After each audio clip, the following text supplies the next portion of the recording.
Enorme darle la bienvenida a este webinario previo al Congreso Internacional LAF América Cero Tolerancia con el Lavado de Activos, un espacio que desde hace 10 años reúne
Muy buenos días para todos. Es un gusto enorme darle la bienvenida a este nuevo webinario previo al Congreso Internacional LAF América Cero Tolerancia con el Lavado de Activos, un espacio que desde hace 10 años reúne a los grandes referentes de la lucha de este delito.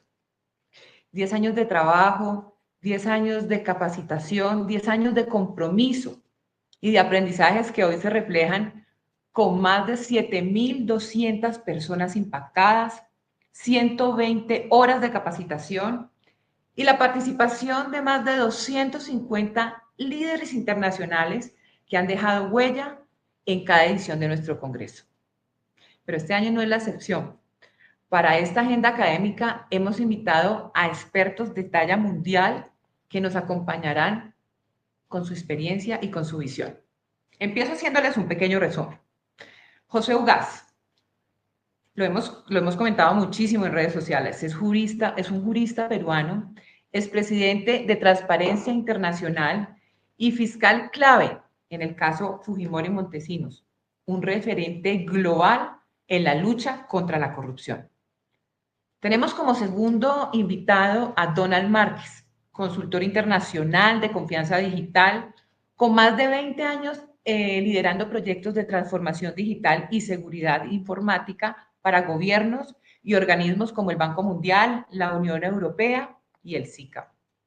Tenemos también a Marilu Jiménez, Ella es fundadora de Think Advisors, es una consultora internacional, fue Chief Compliance Officer de Popular Inc., con más de 25 años de experiencia en regulación bancaria y reconocida pues, a nivel mundial en el 2017 con el premio ICAMS. Esos son, son algunos de nuestros conferencistas. Gracias a la virtualidad, durante la pandemia logramos llegar a 2.500 personas en 2 años consecutivos y nos acompañaron asistentes de más de 30 países y eso hizo que nuestro congreso realmente impactara mundialmente. Gracias a la creación de este congreso y durante estos 10 años hemos logrado también fortalecer muchísimo e impulsar a nuestro sector de juegos de suerte de azar. El primer hito fue la integración de nuestro sector. Asojuegos le ha permitido a los oficiales de cumplimiento integrarse y trabajar en equipo desde hace más de 12 años. Esto hizo que se formara el Comité de Oficiales de Cumplimiento, que ha sido muy importante, lo que ha conllevado a la profesionalización del cargo de oficial de cumplimiento en las empresas de los juegos de suerte de azar. Adicionalmente, tenemos el relacionamiento. Hemos logrado relacionarnos y contado con el apoyo institucional de la Unidad de Información de Análisis Financiero UIAF, la Oficina de Naciones Unidas contra la Droga y el Delito, UNODOC, Coljuegos, el Consejo Nacional de Juegos de Suerte de Azar y obviamente expertos nacionales e internacionales. Esto ha hecho que nos fortalezcamos muchísimo en el tema de prevención del lavado de activos y financiación del terrorismo. Tercer hito, la normatividad. Por consecuencia de todo este trabajo, resaltamos que somos un sector regulado, somos un sector supervisado en materia de normas prudenciales y de prevención del lavado de activos, financiamiento del terrorismo y financiación de la proliferación de armas de destrucción masiva. Y por último, la evaluación. Hemos obtenido excelentes resultados que se revelan en la evaluación del Fondo Monetario Internacional, GAFI, y la Evaluación Nacional del Riesgo, ENR, con una calificación de riesgo medio que nos ubica en el mismo nivel del sector financiero. Mi nombre es Juliana López, soy la directora de eventos y capacitaciones de Asojuegos y para mí es un honor acompañarlos en este espacio que hemos creado para ustedes, donde emprendemos juntos con nuestro aliado estratégico AML Protector, que nos acompaña en este congreso hace más de 3 años. La conferencia que van a ver hoy se llama Riesgos Jurídicos en la Administración de Datos Personales en la debida diligencia. Es un tema clave para todos los profesionales de cumplimiento. Llegó la hora de los saludos, saludamos a todos los asistentes que se están uniendo a este evento. Queremos que nos cuenten de dónde se conectan, sus nombres, que nos dejen saludos, que nos dejen preguntas, que al final de esta capacitación la responderán nuestros invitados especiales. Estamos transmitiendo desde las redes sociales de Facebook, de @Asojuegos-Colombia, estamos desde YouTube, también de Asojuegos Colombia, y estamos también ubicados en LinkedIn desde @AML Protector. Bueno, aquí vienen las promociones que siempre hacemos, porque de eso se trata también estos espacios. Como premio a su asistencia y como premio, y de acuerdo a nuestras decisiones del Congreso, el evento les otorga el 25% de descuento para adquirir las entradas al Congreso, solamente si separan su cupo y en la casilla de por donde se enteró, dice que se enteró a través del webinar de AML Protector. Entonces es súper fácil, tienen que inscribirse a través de nuestra página web www.labamerica.com y nosotros también con nuestro equipo los contactaremos y ustedes cuentan que se inscribieron a través de este webinario para poderles dar el 25% de descuento en la entrada. Bueno, sin más preámbulos, ya voy a presentar a nuestros invitados especiales. Iniciamos con Camilo Ochoa. contador público, especialista en legislación tributaria y en gerencia financiera, máster en dirección económico-financiera del Centro de Estudios Financieros de Madrid, España, certificado por el Colegio de Contadores Públicos de Londres y Gales, en normas internacionales de información financiera y normas internacionales de información financiera para pymes. Conferencista y docente universitario de la especialización en normas internacionales de la Universidad EAFIT, Universidad Autónoma Latinoamericana, Universidad San Luis Amigó y Universidad de Antioquia, entre otras. Tenemos también nos acompaña Estefanía Cifuentes Agredo, abogada experta en Derecho Corporativo, con 10 años de experiencia en Derecho Societario, implementación de sistemas de protección de datos personales, protección al consumidor y propiedad intelectual. Docente y consultora jurídica, especialista en Derecho Comercial, maestrando contratación contemporánea, asesora de empresas en buenas prácticas, estrategias preventivas y cumplimiento normativo. Además, lidera proyectos de implementación de sistemas de protección de datos personales, adaptando el sistema a las necesidades específicas de la organización y capacitando al personal en su uso eficiente.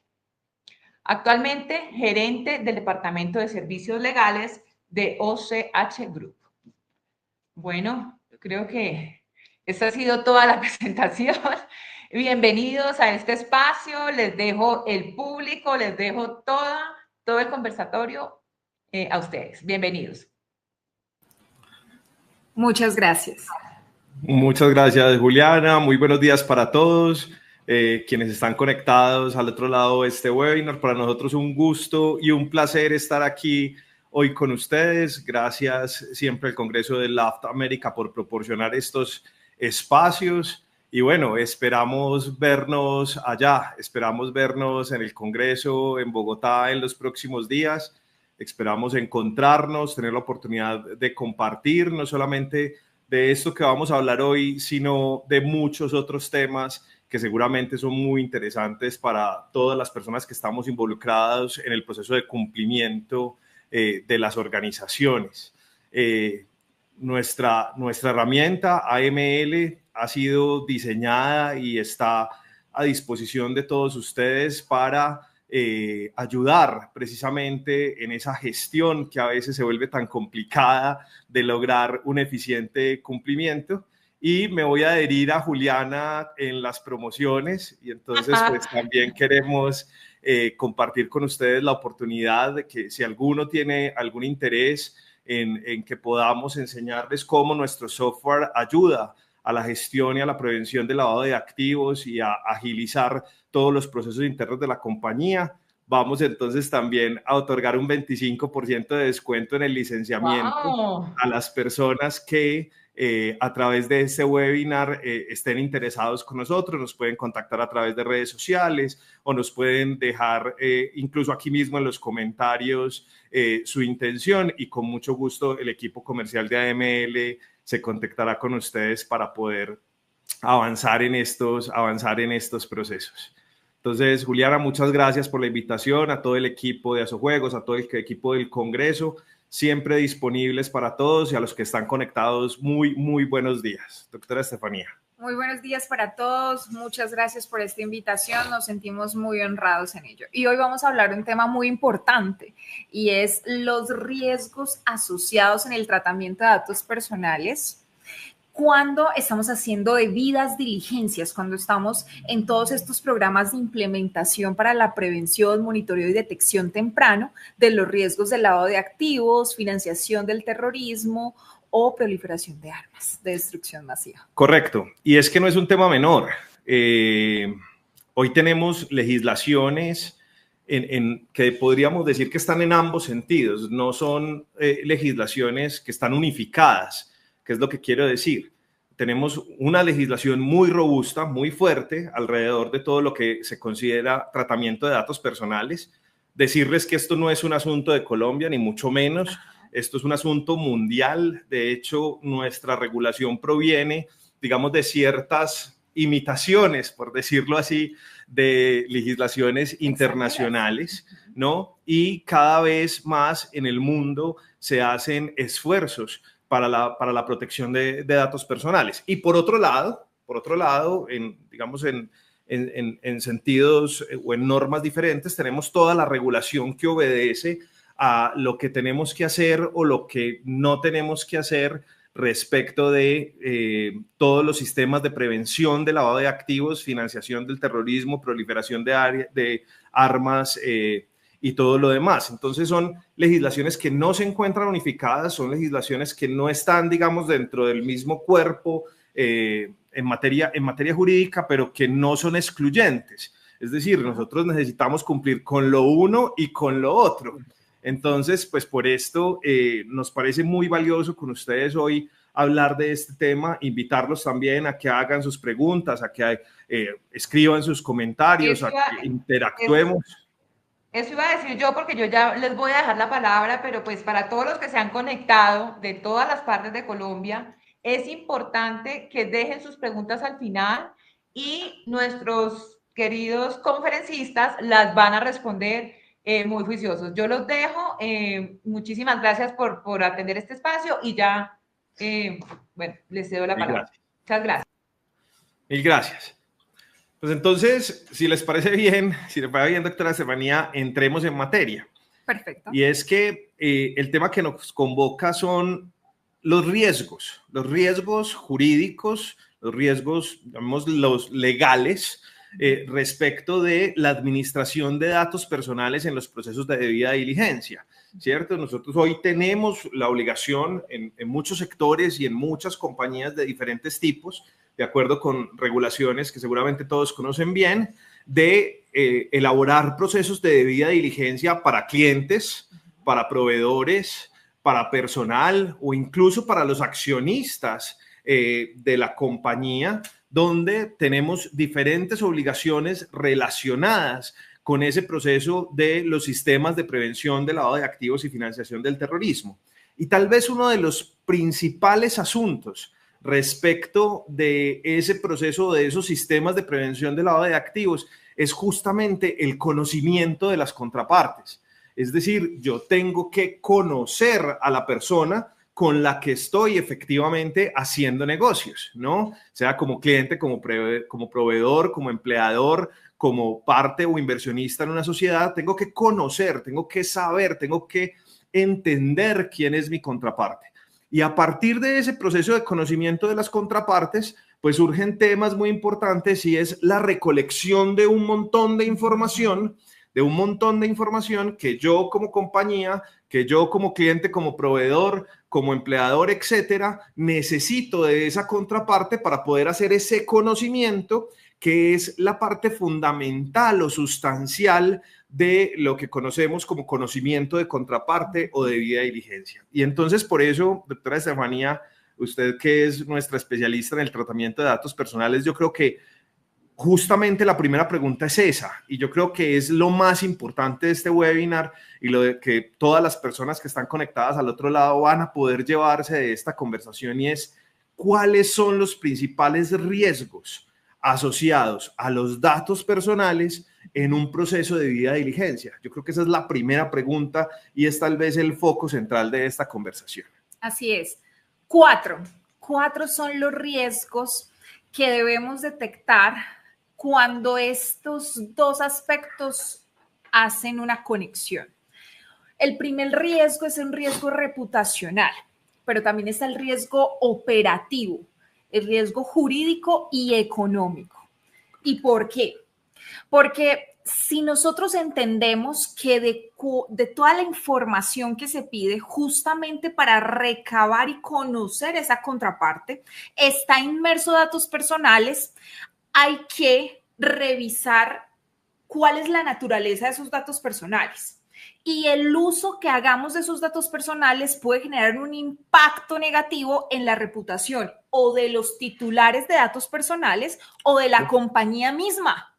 Entonces, uno de los primeros riesgos, si no se lleva de acuerdo al cumplimiento normativo las normas de protección de datos personales en cuanto a los principios, y eso lo vamos a hablar en un momento, es que puede haber un riesgo reputacional fuertísimo para las compañías, para las contrapartes, para los titulares de derechos de los datos personales.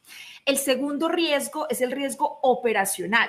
Okay. Y hoy yo creo que nadie se encuentra desprovisto de un ciberataque y no tener unas medidas de protección que salvaguarde la información y los datos personales inmersos en sus bases de datos hace que, por ejemplo, hoy las compañías se paralicen sin desconocer, por supuesto, que son los datos parte central o el oro en materia tecnológica y en materia en muchos sectores de la economía, son los datos personales o los datos de las personas los que generan un movimiento económico importante. Entonces, el riesgo operativo en caso de un ciberataque o de un incidente de seguridad, para hablarlo de manera más genérica, pues podría generar un riesgo de paralización de la compañía. Entonces, las medidas de protección que podamos tener que exigen los principios en materia de protección de datos personales es indispensable.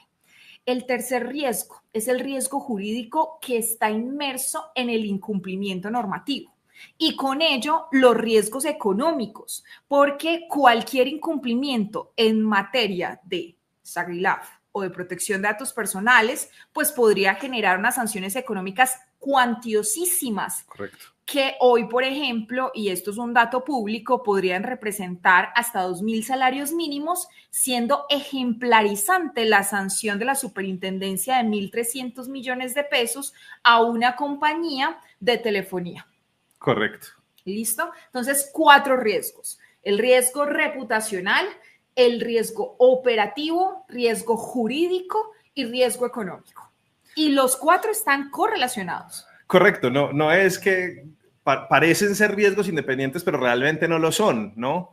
Porque ante una eventual materialización de alguno de estos riesgos, generalmente se vienen en cascada, ¿no? Cuando tenemos un problema, por ejemplo, de seguridad en los datos y los datos personales que tenemos almacenados de personas, por ejemplo, pudiesen llegarse a hacerse públicos, pues entonces ahí tenemos el riesgo operacional, ahí tenemos el riesgo reputacional de la no debida salvaguarda de esos datos personales, pero además se nos puede venir la materialización del riesgo jurídico y la materialización del riesgo económico.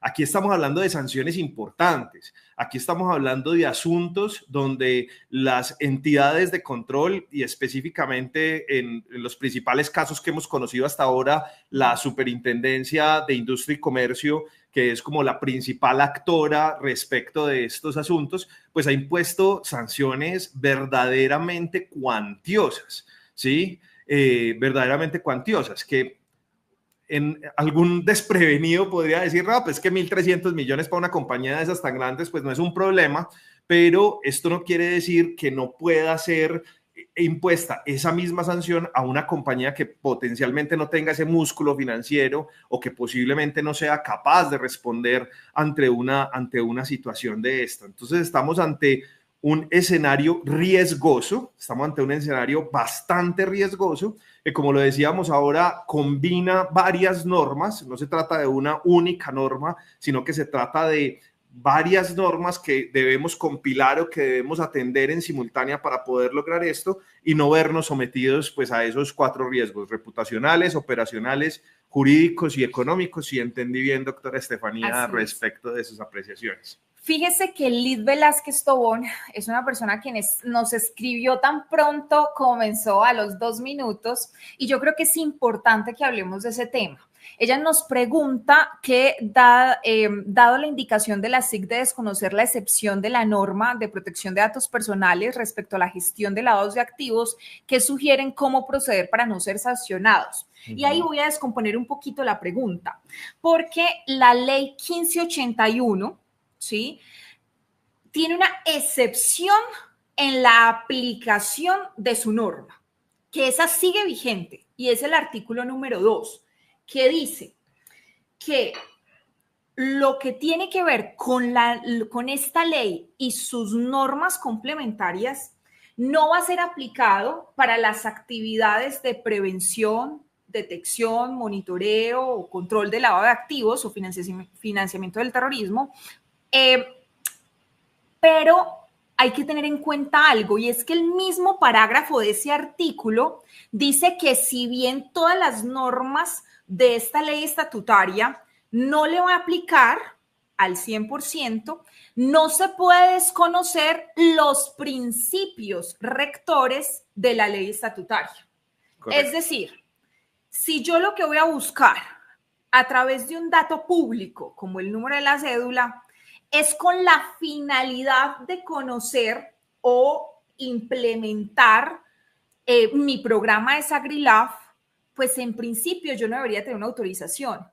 Pero esos datos públicos o esa información pública que se recaba de datos o bases de datos públicas sí tiene su tratamiento de datos personales que regirse por los principios de la ley estatutaria. Entonces, la siguiente pregunta, doctor Camilo Ochoa, que usted me puede hacer es, ¿y cuáles son esos principios? Vamos para los principios, porque ya hemos hablado de los principios en los riesgos y en esta incluso primera pregunta que nos hacen las personas que están conectadas. Y yo creo que es muy importante basarse ahí. Muchas veces entendemos las normas o leemos las normas de manera aislada. Y esto, pues digamos, en principio no debe ocurrir, porque básicamente esos principios rectores, muchas veces incluso los fundamentos, muchas veces incluso las exposiciones de motivos, muchas veces incluso los documentos que están adyacentes a estas normas nos permiten tener mayor guía y mayor entendimiento de lo que está ocurriendo. Entonces, no podemos desconocer, digamos, una cosa y la otra simplemente por la aplicación de este artículo de la ley 1581, sino que tenemos que verlo de forma articulada con lo que es el tratamiento de esos datos personales. Que haya una excepción tal vez de autorización no quiere decir que realmente nosotros no tengamos que aplicar en contexto los principios generales que son aplicables, valga la redundancia, al tratamiento de esos datos personales generales. Entonces ahí es cuáles son esos principios. Ajá. Hay varios, los principios rectores de la protección de datos personales están en la misma ley. Es decir, ustedes van a los primeros artículos y vemos, por ejemplo, que uno de los principios es la finalidad. Es decir, debemos decir con exactitud para qué se está recabando estos datos personales, con qué propósito y quién lo está recabando. Entonces, uno de los principios es el de finalidad. Otro, el principio es el de legalidad, porque esta es una actividad que está absolutamente reglada. Entonces, debe fijarse necesariamente que su actuar corresponda a lo que diga una norma. Y si la norma no lo dice, usted no puede hacerlo de ninguna manera o sustraerse del cumplimiento normativo. El principio de veracidad o de calidad de la información, que la información o los datos proporcionados en esas bases de datos, públicas o privadas, sean veraces, exactos, actualizados, que no induzcan a error o que puedan o tengan la posibilidad de inducir error. Y además hay que entender que hay el principio de confidencialidad o de acceso restrictivo a la información, salvo por los datos o la información pública, mejor, pero siempre que se tiene que tener una restricción, una salvaguarda. No cualquier persona puede acceder, ¿sí?, a la información consolidada de un perfil de una contraparte. Correcto. Y deberá entonces restringirse el acceso a las personas que, por ejemplo, estén inmersas a las áreas de cumplimiento normativo, auditoría interna, a los oficiales de cumplimiento, y no podrá entonces cualquier otra área o cualquier otro tercero acceder a esa información compilatoria, porque no solamente pueda tener datos públicos o información pública recabada en bases de datos públicas, sino que en no muy pocas ocasiones, o mejor, generalmente se solicita otro tipo de datos personales, datos financieros, información incluso sensible. Ahorita hablamos de la información sensible porque yo creo que eso es un tema que también tenemos que abordar.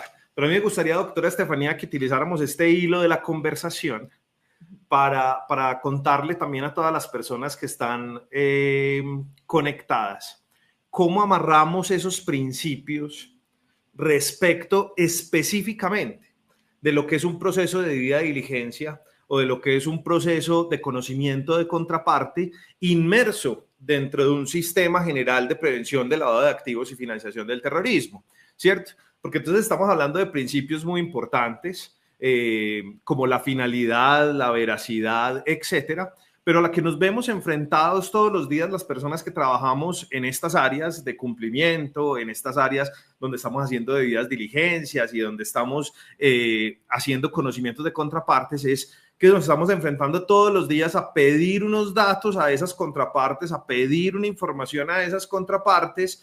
Lo suponemos como por hecho de que eso está cumpliendo, pero a mí me gustaría que hiciéramos un amarre de esos principios justamente con el proceso de debida diligencia y con los sistemas de prevención del lavado de activos y financiación del terrorismo. Entonces, por ejemplo, el concepto de finalidad. Así que si uno de los principios rectores de la norma de protección de datos personales es la finalidad, y yo estoy recabando datos en una debida diligencia, estoy obteniendo datos e información de terceros en una debida diligencia, ¿cuál sería entonces el encuadre de ese principio de finalidad respecto de esa debida diligencia para no tener la materialización de algunos de los riesgos que ya habíamos conversado hace un momento? Perfecto. El principio de finalidad implica que cuando se va a pedir datos, y estos datos son personales porque es cualquier pieza de información que individualice o tenga la posibilidad de reconocer o individualizar a una persona, se tiene que solicitar la información estrictamente útil a la gestión de riesgo de SARLAF o de SAGRILAF. Es decir, si yo, de acuerdo a la gestión de riesgo que estoy haciendo para mi compañía, de acuerdo al sector al que pertenezco, siempre yo debo decir, en virtud del principio de finalidad, hacerme una pregunta y es, ¿esta información es estrictamente útil?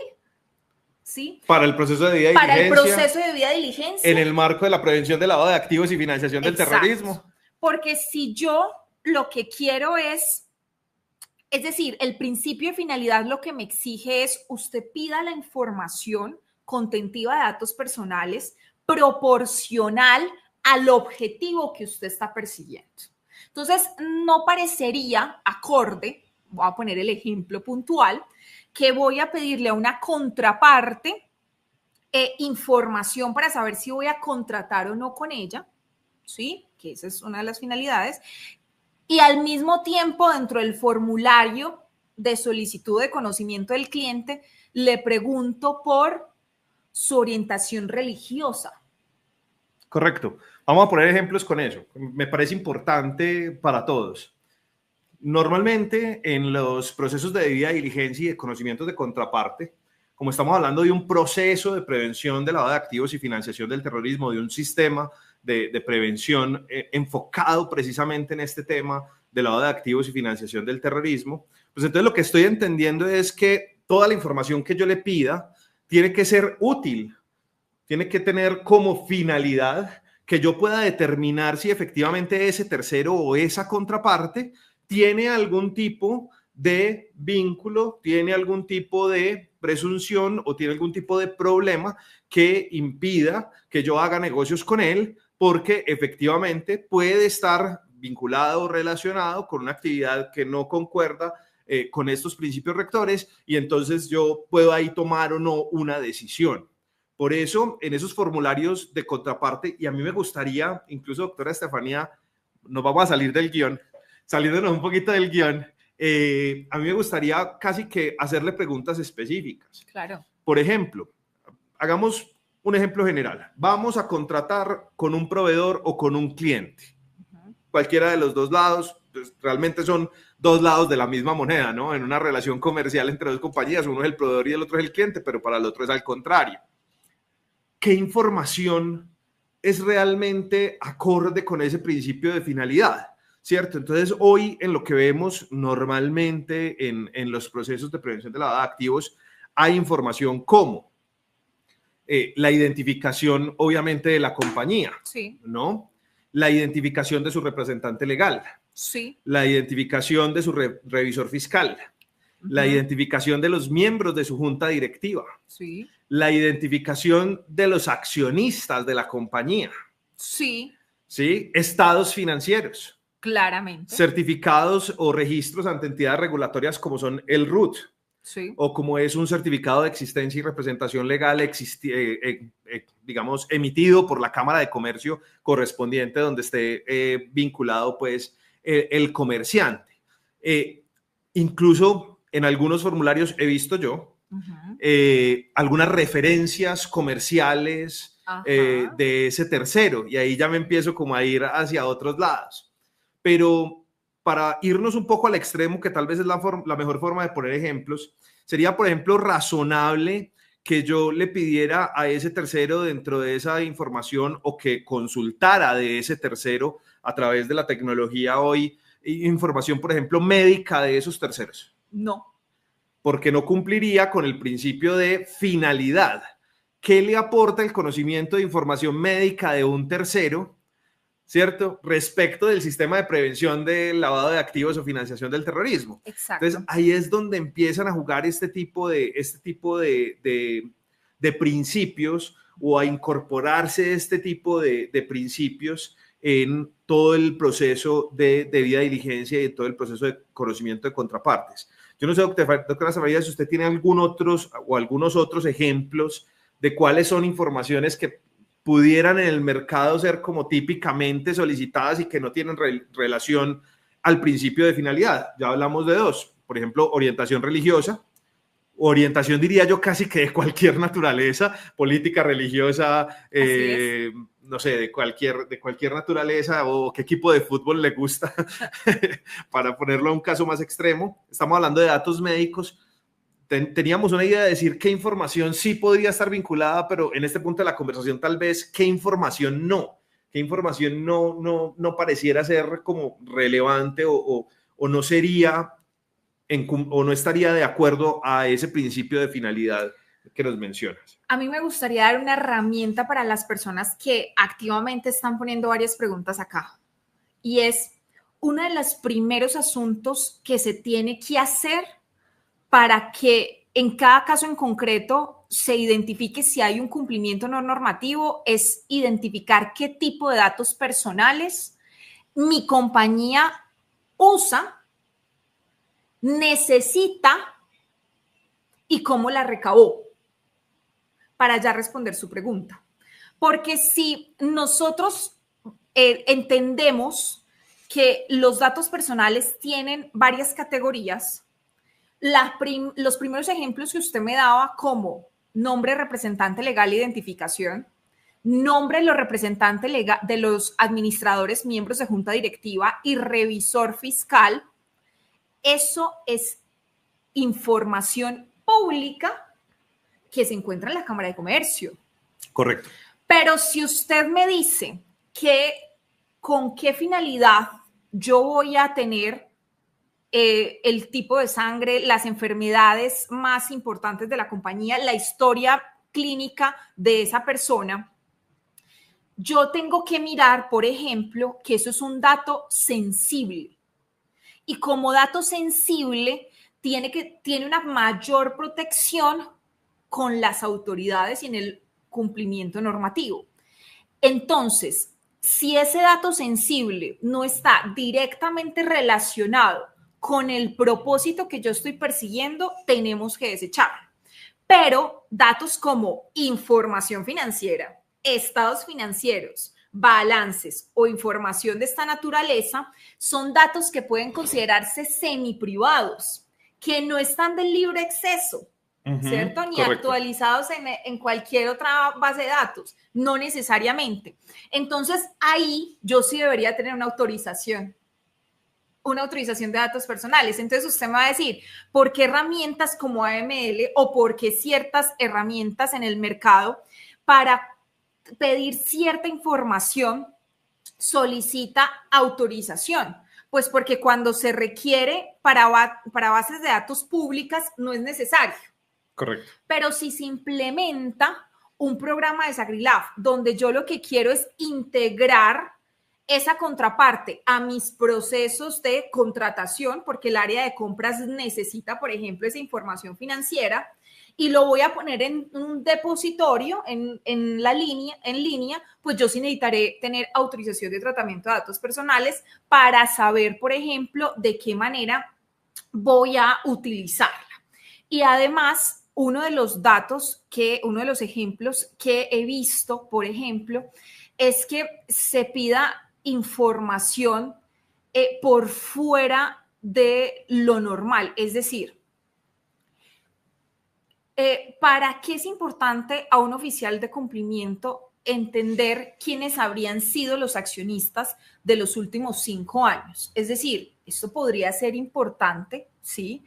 Pero hoy lo que necesitamos saber en la fotografía actual, ¿quiénes son los accionistas actuales? Porque hay una reserva en cuanto a los accionistas en sociedades historia por acciones. Entonces, lo que hoy tendríamos que saber en la foto es saber quiénes son los accionistas actuales y en qué porcentaje, si por ejemplo el 5% más, pero incluir esas preguntas como, ¿y usted cómo adquirió las acciones? ¿En qué valor adquirió las acciones? ¿Quién fue el accionista precedente? Esa información tiene una reserva, hay una confidencialidad y no necesariamente tendría que estar en un proceso, salvo que estemos en un proyecto de adquisición de compañías y que se haya firmado un acuerdo de confidencialidad. Eso ya porque hay un bien jurídico protegido para esas empresas, ¿cierto? Pero si yo lo que voy a necesitar es contratar con esa contraparte, saber quiénes son, porque necesito saber si hay alguna intromisión de dineros no lícitos, pues yo debería saber, la pregunta exacta debería ser, ¿y quiénes son los accionistas actuales? Correcto. Entonces, miren cómo estamos. Vamos en la diferente regulación alrededor del tema. Vamos en riesgos identificados alrededor del tratamiento de datos personales que hemos mencionado como riesgos reputacionales, operativos, jurídicos y económicos. Y vamos en un hilo que nos propuso incluso uno de los participantes, que es, oiga, pero venga, aquí hay unas excepciones que podrían o no funcionar y en qué casos. Y hemos dicho entonces hasta acá que de todas formas tenemos que atender los principios rectores de las normas de tratamientos de datos personales que no están excluidos en ninguna parte y que debemos ser muy juiciosos respecto de ese tema. Y por aquí vamos. Porque entonces a mí me surge una siguiente pregunta, doctora Estefanía.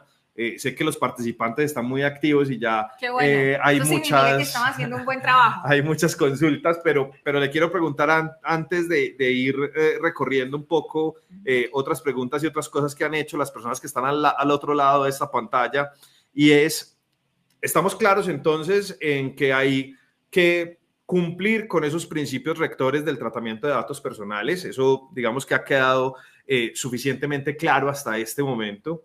Estamos claros que dentro del proceso de debida diligencia nosotros debemos pedir información o tenemos, digamos, la posibilidad de pedir información que me permita conocer esa contraparte con la finalidad de dar cumplimiento a mis políticas y a mis manuales, digamos, de prevención de lavado de activos y demás, que es otra herramienta muy importante de la que no hemos hablado, y es que ojalá todo esto esté en políticas, en manuales muy bien estructurados, no solamente la política del sistema de prevención de lavado de activos y los manuales relacionados, sino también la de tratamiento de datos personales.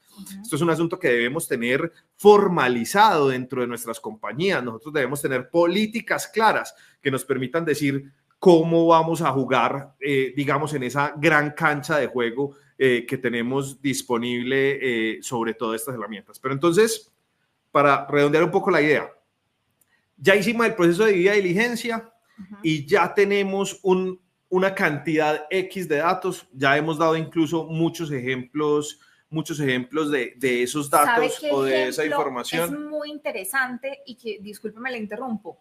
cuando se utilizan esas mismas bases de datos para el conocimiento del cliente con la finalidad de prevenir cualquier riesgo de contagio, por ejemplo, en materia de lavado de activos, y por allá alza la mano el director comercial. Exacto. Y dice, oiga, ¿qué le parece si utilizamos esa base de datos y hacemos una campaña promocional?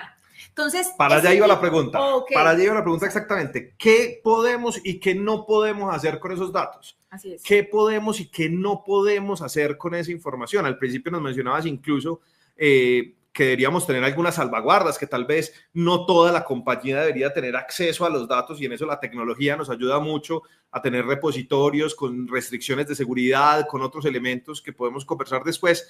Pero ¿qué podemos hacer y qué no podemos hacer con esos datos? Porque es que hay mucha información.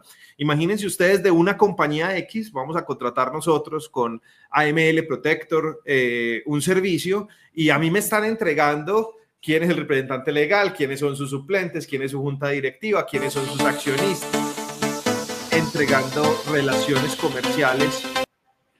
Me están entregando referencias comerciales de AML, me están entregando un montón de información que está vinculada con esa compañía, y esos datos en otros ámbitos pueden ser muy valiosos. ¿Qué podemos hacer nosotros con esa información dentro del marco del sistema de prevención de lavado de activos y qué no podemos hacer?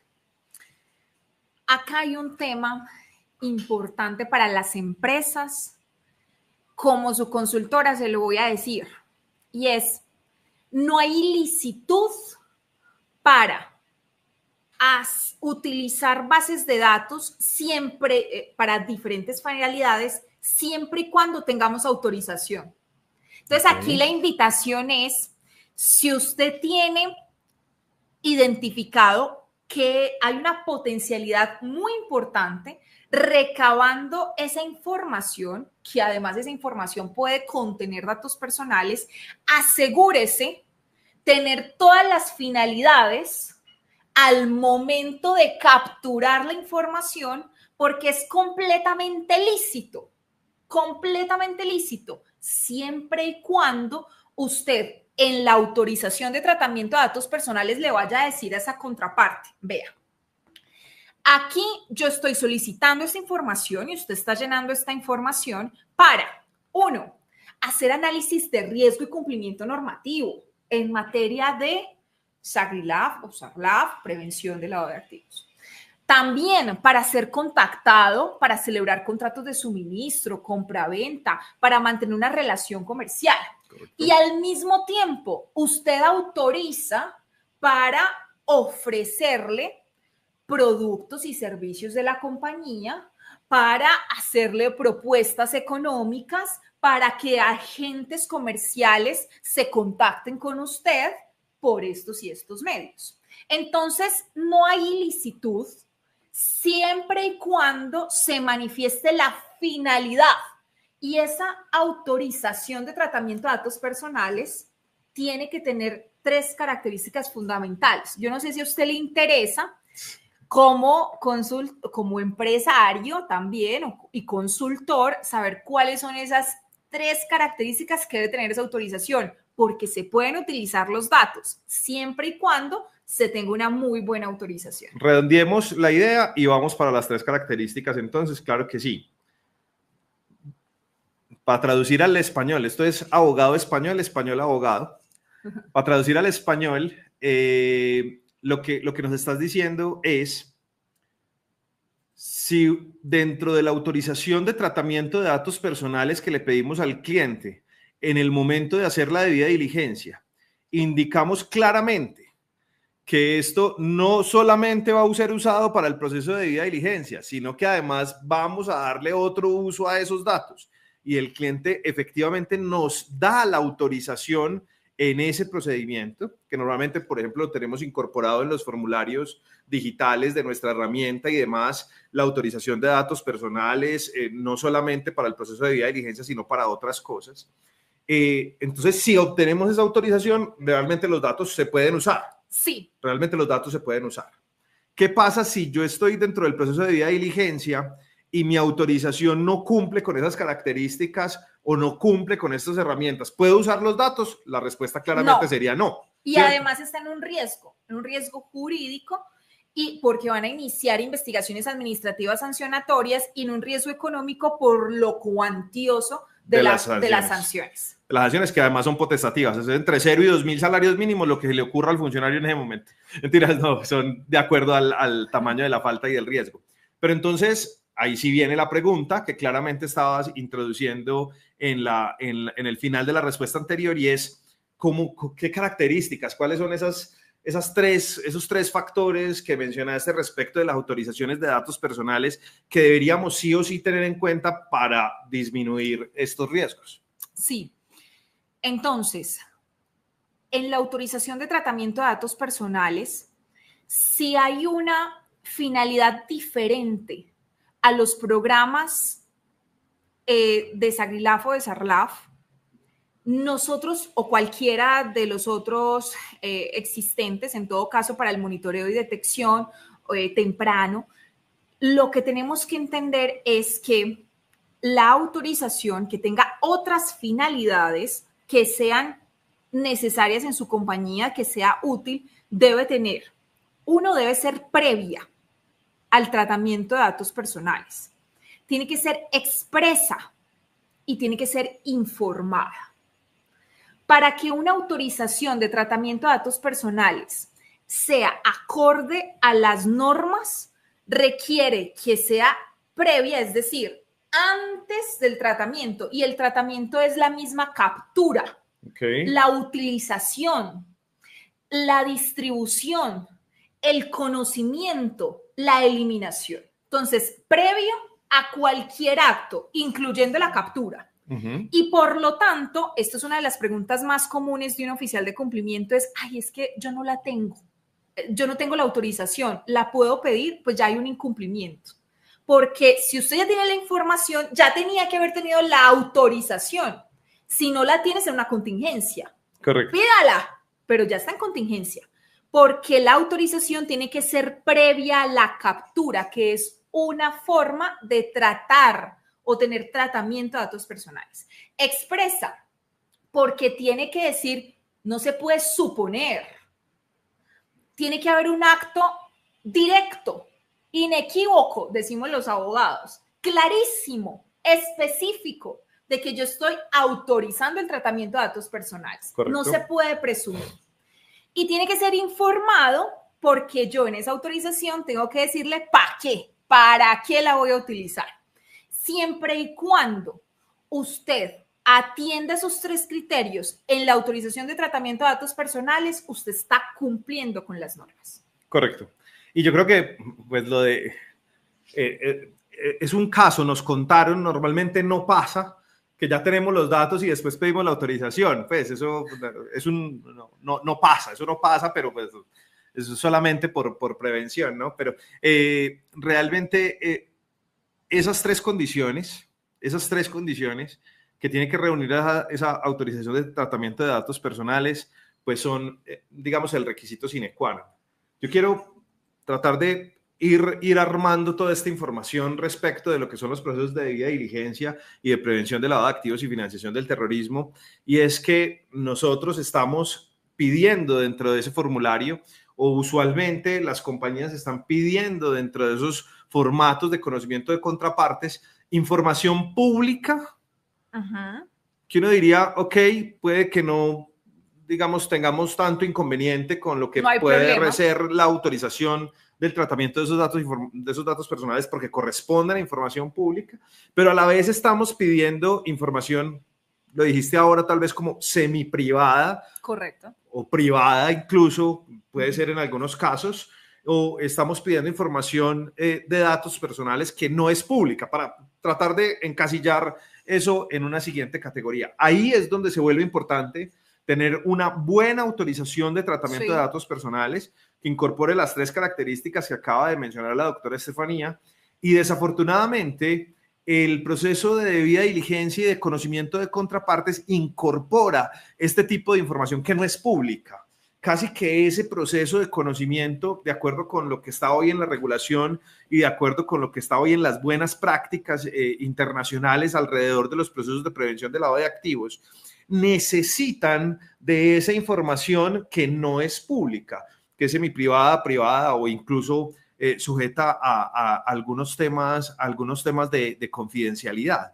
Incluso muchas de las preguntas que tenemos hasta ahora, que por ahí vamos tratando de revisar lo que ustedes nos van preguntando, y he visto un poco, tienen que ver precisamente con eso. Oiga, la contraparte se niega a entregar información como los accionistas, aduciendo que esto está, pues, siendo una sociedad anónima, obviamente, pues tengo como cierta reserva o cierta, llamémoslo, confidencialidad sobre esa información de quiénes son mis accionistas. Entonces, alguna compañía dentro de un proceso de estos de debida diligencia se niega a entregar esa información de la composición accionaria, o algunos incluso proveedores o clientes del exterior, que también puede ser un caso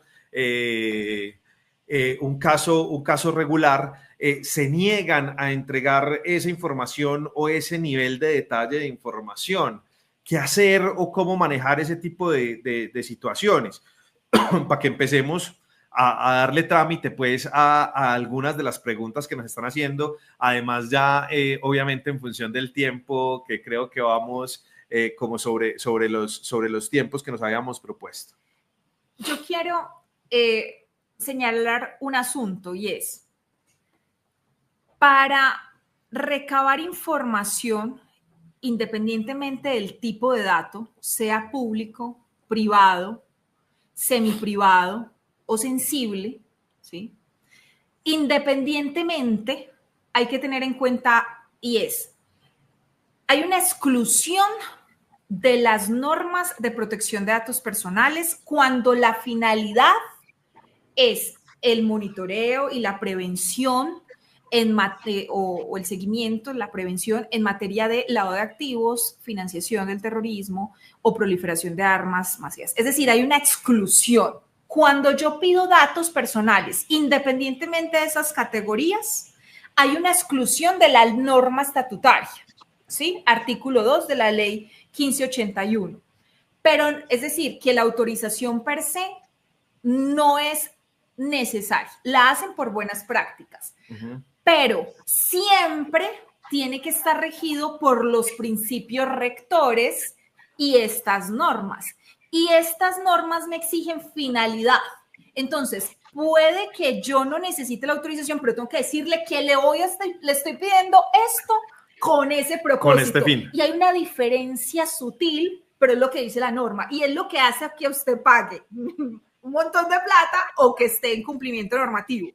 Entonces, a su primera pregunta, independientemente del tipo de dato, la finalidad de prevención de estas actividades no puede desconocer los principios rectores. Correcto.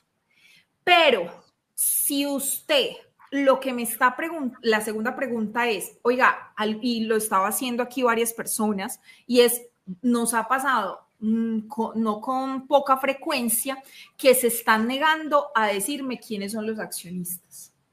Ah, sí. Porque hay dos normas que están chocando. Que están en contraposición. Aparente, que dice, oiga, el Código de Comercio protege a las sociedades anónimas o a las sociedades mejor por acciones como las SAS, ¿cierto? A tener una reserva sobre quiénes son los accionistas. Y en contraposición están las normas de prevención de lavado de activos, de financiamiento del terrorismo y de proliferación de armas masivas, que dice, me importa 5 lo que diga el Código de Comercio.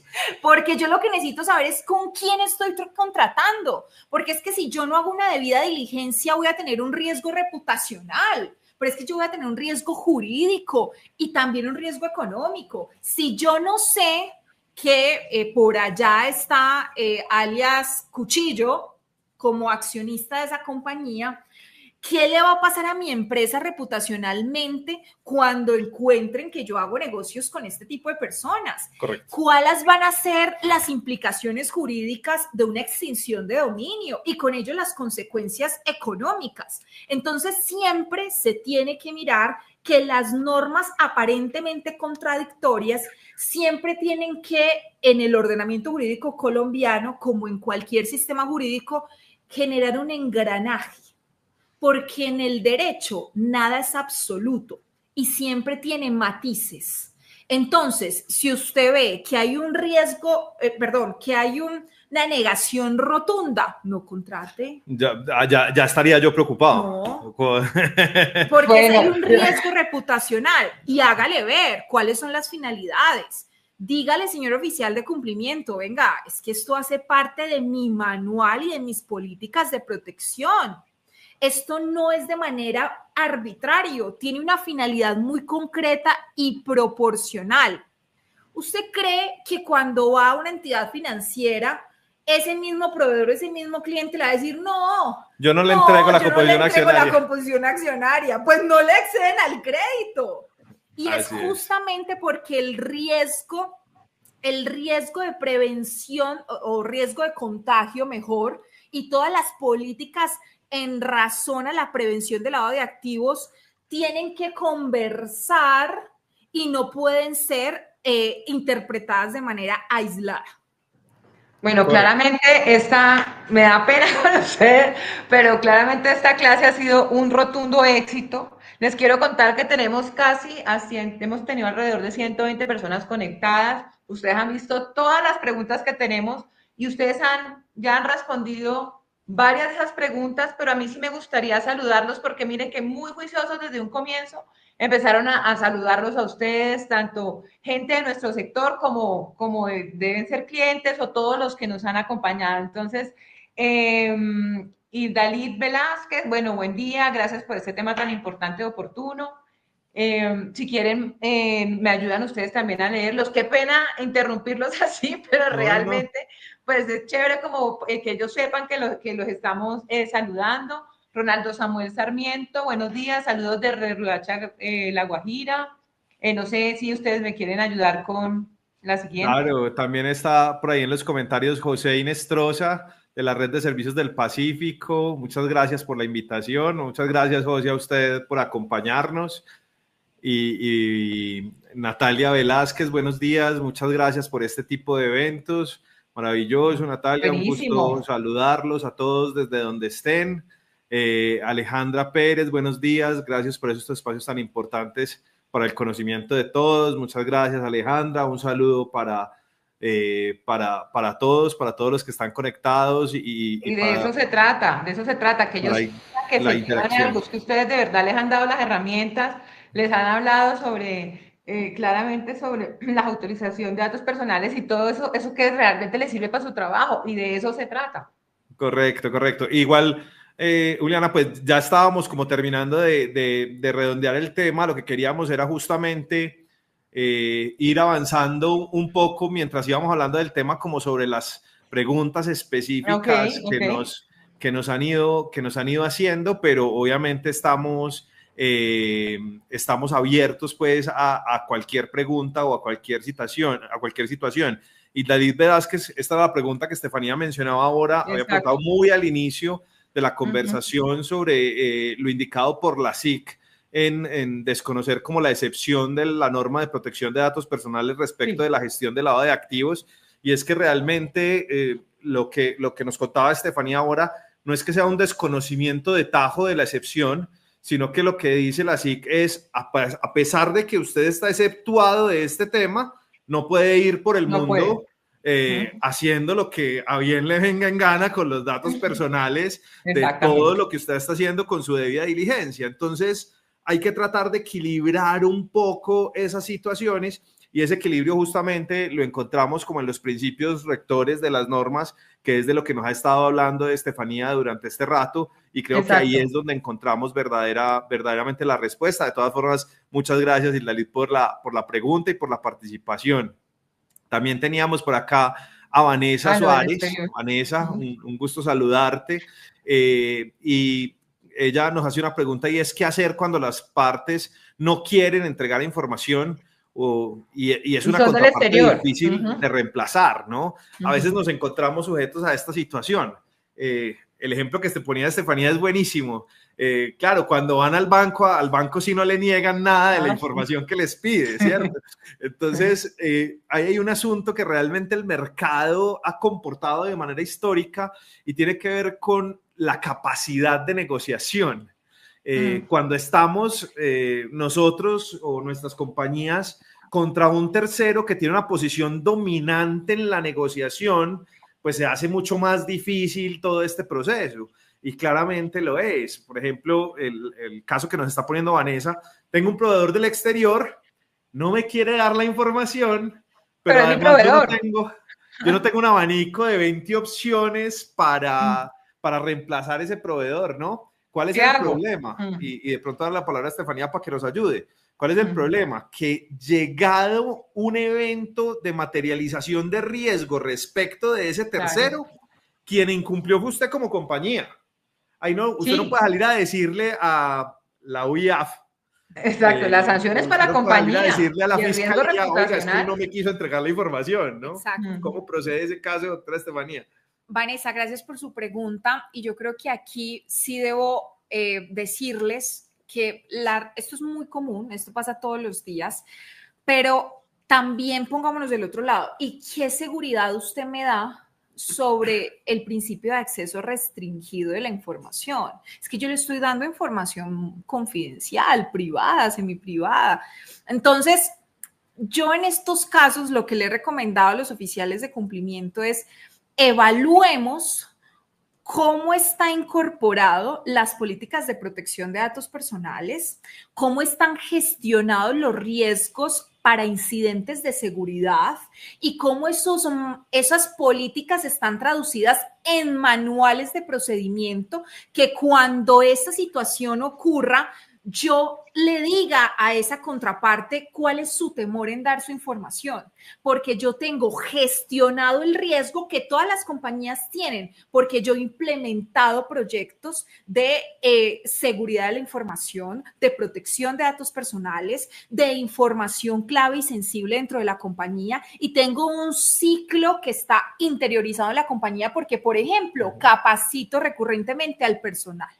Entonces, además de la capacidad de negociación que podemos tener, es entender a esa contraparte cuáles son esos temores y dar argumentos sólidos, y para eso compañías consultoras como OCH Legal o OCH Group, o como aquellas que miden los riesgos de seguridad de la información en materia tecnológica, hace importante que haga un acompañamiento a esas compañías. Sí, y hacia allá iba un poco la respuesta, y es que normalmente los proveedores del exterior lo que tienen es temor de entregar su información. Entonces lo que yo tengo que hacer es demostrarle que yo adentro estoy lo suficientemente fuerte y preparado para que él no tenga ese temor. Pero es difícil, Vanessa, compartimos inmensamente tu preocupación, porque creo que a todos los que estamos acá nos ha pasado. Y para eso los consultan precisamente a ustedes, para este tipo de preguntas. Así es. Bueno, Luisa Garavito tiene otra, pero es similar. Buenos días. ¿Cómo funciona la autorización de protección de datos cuando se trata de personas jurídicas? Cuando solicitamos información, ejemplo, clientes o proveedores. Ajá. Hay un tema importante porque en materia de protección de datos personales, lo que siempre se ha dicho es que un dato personal es cualquier pieza de información que pueda identificar o hacer identificable a las personas, pero generalmente esto está asociado a una persona moral, a una persona natural. Correcto. Ahora, no es en vano entender que hay otros bienes jurídicos que están siendo protegidos cuando uno va a hacer una debida diligencia. ¿Qué bienes jurídicos para las personas jurídicas? El buen nombre, la reputación, el secreto empresarial e industrial, la confidencialidad que se tenga de sus procesos. Entonces, cuando hay otros bienes jurídicos en el ordenamiento jurídico protegidos, como el buen nombre de las personas jurídicas, que eso hay un reconocimiento constitucional y legal, cuando hay información sobre secretos empresariales e industriales, uno tiene que saber que en los documentos de recolección de una debida diligencia en cualquier escenario, pues tiene que haber una protección y unos deberes de confidencialidad y salvaguarda. Entonces, eso tiene que estar siempre inmerso para que haya un entendimiento de personas naturales y cómo identificar a estas personas morales, ¿sí? Con los derechos que tienen y el ordenamiento jurídico les da, pero también esas personas jurídicas que tienen otros bienes jurídicos protegidos y que debe ser en ambos sentidos protegidos. Pero además hay una cosa importante ahí rápidamente, porque sé que nos está agotando el tiempo, y es que normalmente cuando yo pido datos en una debida diligencia de una persona jurídica, vienen asociados muchos datos de personas naturales. Claro. Vienen asociados muchos datos de personas que están participando de esa entidad jurídica. Y ya los hemos mencionado muchas veces, el representante legal, la junta directiva, el revisor fiscal, los accionistas, etcétera, etcétera, etcétera. Entonces, esa autorización que debe aplicarse en el mismo sentido y con todas las características que ya hemos explicado, tiene que ver no solamente con los bienes jurídicos que ha mencionado la doctora Estefanía sobre la sociedad, sino que tiene que ver también con las personas naturales vinculadas a esa sociedad. Entonces, normalmente nunca nos entregan solo información de la persona jurídica, sino que nos entregan información de la persona jurídica y de las personas naturales vinculadas. Y ahí es donde es importante tener toda la protección y todo el equilibrio respecto de esas autorizaciones. Bueno, eso les toca a ustedes, Moisés. Moisés Medimarcas. Moisés, muy buenos días, muy buenos días. Nos pregunta si podríamos consultar en listas restrictivas a un accionista que no nos ha dado la autorización para el manejo de datos y si este es el caso, si lo podemos hacer, pues ¿cómo sería esta consulta? Sí. Importante. Recuerden que hemos dividido este tema en dos cosas, información pública, información no pública, para dejar solamente esas dos categorías, aunque los datos tienen más categorías, pero digamos que tenemos esas dos categorías por ahora, y que la autorización del tratamiento de datos personales, digamos, por la excepción impuesta por la norma, es obligatoria sobre todo cuando tenemos información que no es pública. ¿Pero qué le podemos decir a Moisés, doctora Estefanía? La respuesta completa para Moisés es, si usted tiene un dato público buscando en listas restrictivas, que son bases de datos públicas, no requiere autorización. No requiere autorización. Y si usted, por ejemplo, halló quién es el accionista porque lo consultó en los estatutos de la Cámara de Comercio XY, donde está la obligación de tener todos los actos jurídicos que se han inscrito, ¿cierto? Es decir, no es que usted haya encontrado de una manera, es decir, de acuerdo encontró quién era el accionista en una base de datos pública y lo que va a consultar son bases de datos públicas. No requiere autorización. Porque justamente lo que usted está haciendo es, con la información pública, con datos públicos, en bases de datos públicas, usted no tiene que tener autorización, pero sí tiene que tener en cuenta los principios rectores, porque usted, por ejemplo, no puede revelar abiertamente cualquier o deliberadamente hallazgos que puedan generar un riesgo reputacional o económico frente a esa persona, porque entonces ya usted no va a tener un problema de datos personales, sino que usted va a tener un problema en otros asuntos. A mí que me gusta ser más práctico, yo le diría a Moisés, lo puedes consultar. El problema es el uso que le des a la información que obtengas de la consulta. Consúltalo única y exclusivamente para este tema y con eso no hagas nada más. Ni le vayas a contar a nadie, ni lo vayas a hacer público por ningún motivo, porque por ahí es donde está la dificultad. Blanca Díaz, muy buenos días. Blanca Díaz, muy buenos días. Nos pregunta que qué herramientas hay para consultar a proveedores del exterior, ya que los documentos que nos suministran pues no se ajustan a las herramientas que utilizamos. Realmente hoy las herramientas de consulta son, digamos, bastante generales, por decirlo así, o bastante internacionales. las herramientas tecnológicas como los compiladores o los sistemas que ayudan a la gestión de prevención de lavado de activos como AML realizan consultas a base de nombre, a base de identificación, a base de diferentes referencias. No necesariamente tiene que ser una cédula de ciudadanía colombiana, no necesariamente tiene que ser un RUT colombiano o un NIT colombiano. El número, por ejemplo, de UNS funciona muy bien internacionalmente y las listas se han vuelto, digamos, tan transnacionales, por decirlo de alguna manera, tan abiertas que se puede consultar sin ningún problema un proveedor del exterior o un cliente del exterior o casi que cualquier persona realmente pues en el mundo a través de estas herramientas tecnológicas, Blanca. Entonces ahí hay que buscar la herramienta que nos permita esto, pero realmente hoy no hay mucha restricción respecto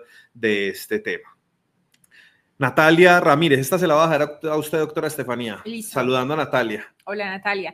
El hecho de que el cliente diligencie y envíe la información de manera voluntaria puede considerarse como una autorización válida. Bueno, acuérdense que para la finalidad que es es que yo creo que ya de pronto esto fue viejito, entonces estamos volviendo a decir, pero lo que aquí se entiende es los datos que ellos nos suministren, siempre y cuando tenga una finalidad clara, que es la prevención del lavado de activos, listo, perfecto, yo lo consulto y no hay ningún problema, ni nos van a requerir si se tiene que hacer un irrestricto cumplimiento de las demás normas de protección de datos personales, siempre y cuando tengamos en cuenta los principios rectores. Sí, yo le diría a Natalia que podría entenderse como una autorización implícita, que no es el caso, porque incluso nos dijo la doctora Estefanía que tendría que ser expresa, pero lo importante es el uso que le vas a dar a esos datos. Si el uso que le vas a dar a esos datos es única y exclusivamente para este proceso de prevención de lavado de activos, conocimiento de contraparte y no sé qué, y no le vas a dar ningún otro uso, siendo información pública, pareciera no haber ningún problema. Pero lo que siempre pasa es que utilizan esa información para generar bases de datos, para crear proveedores, Entonces, como las finalidades son mucho más amplias que consultar y mirar entonces necesariamente usted va a tener una autorización. Correcto. No se aísle de la autorización porque usted lo que necesita es tener unas finalidades muy completas para poder utilizarla de la manera que mejor le convenga, ¿cierto? Entonces no se aísle de la autorización. Así es. Una pregunta de Lorena María Gil Montoya, muy buenos días, esperando que se encuentre muy bien. Nos dice, cuando las contrapartes indican que ellos también tienen implementado un sistema de prevención, me imagino sobre todo el tema de lavado de activos y financiación del terrorismo, con un certificado del oficial de cumplimiento, ¿sería válido?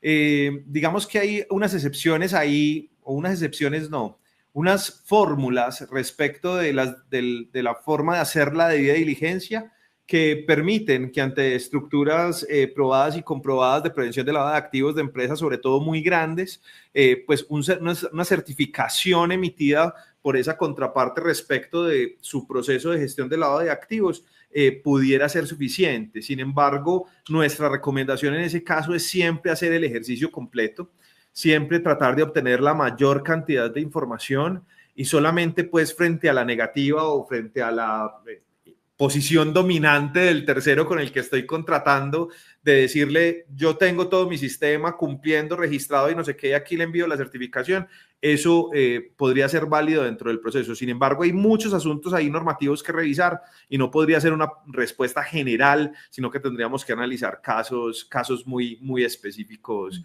Lorena, pero sí hay unas, digamos, posibilidades, dependiendo de las contrapartes con las que estés contratando, de realizar una debida diligencia, digamos, más simplificada o relativamente más liviana respecto de su proceso interno de lavado de activos, el proceso de la contraparte. Yo estoy viendo aquí varias preguntas respecto a autorizaciones y yo quiero que piensen lo siguiente.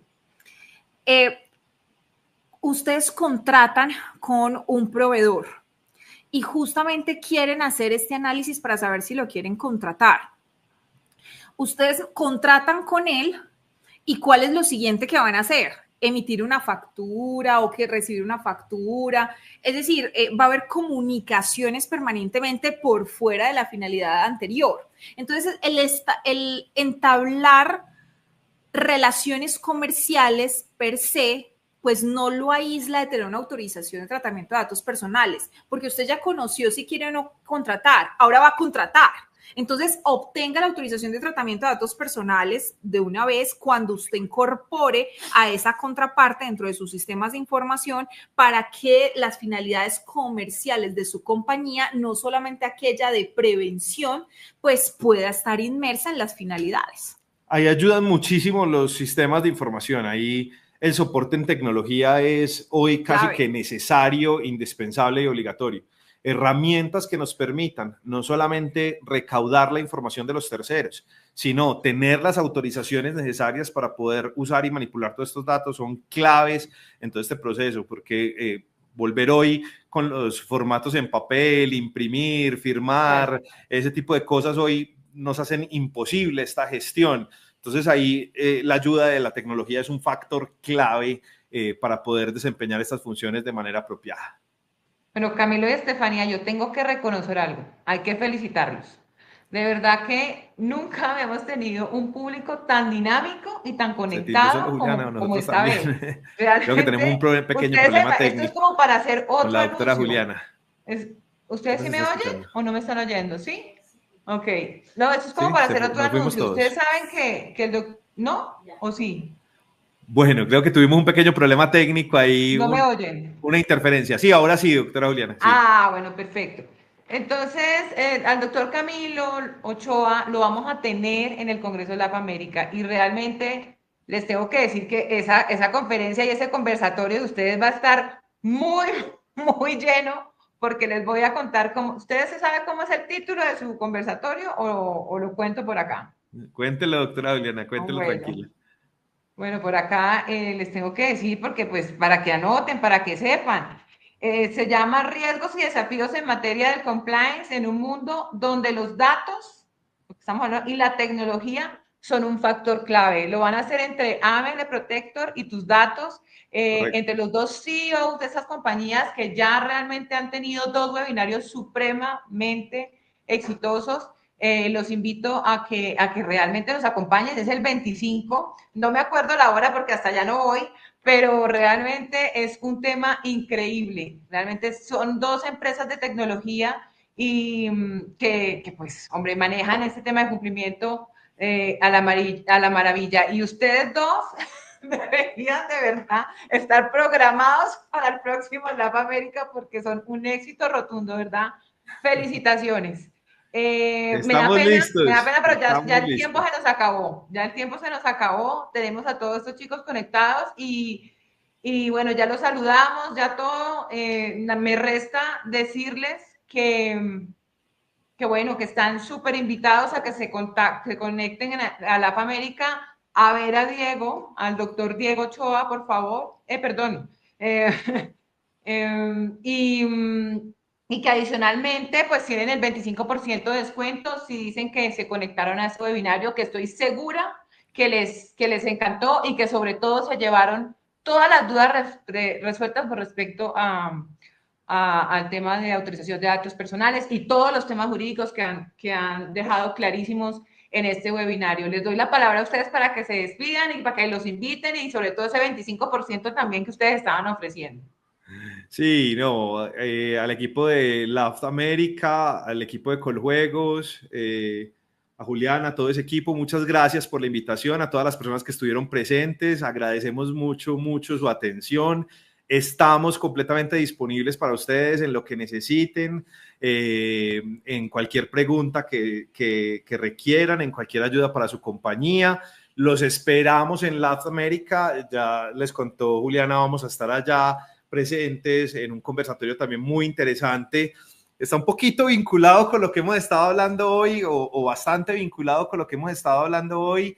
Y bueno, Juliana, que sea un compromiso entonces que vamos a invitar también a la doctora Estefanía para el próximo Lab América y que sigamos ahondando en estos temas de datos personales porque la verdad es que también es una regulación cambiante, dinámica. que nos abre muchas posibilidades. Y yo creo que hoy quedó comprobado, la participación ha sido buenísima, así que queremos agradecer inmensamente a todos. Desde AML estamos listos para ayudarles con tecnología a mejorar sus procesos de cumplimiento, a mejorar sus procesos de debida diligencia. Anímense sin ningún problema, los vamos a atender, y ya me comprometí al principio a ofrecer un 25% de descuento en todo el tema de licenciamiento para quienes hayan estado en este webinar. Y también en OCH, que es, digamos, nuestro partner, nuestro aliado estratégico, a través de Estefanía, todo lo que requieran respecto de estos temas, políticas, manuales, implementaciones, etcétera, estamos perfectamente abiertos a ayudarles. Muchas gracias a todos por la atención, por el tiempo. Efectivamente nos excedimos en el tiempo, pero no, bueno. eso quiere decir que es un éxito. Por favor, no se despeguen, que tenemos una información final para ustedes. Hasta luego. Hasta luego, Gracias. muchas gracias.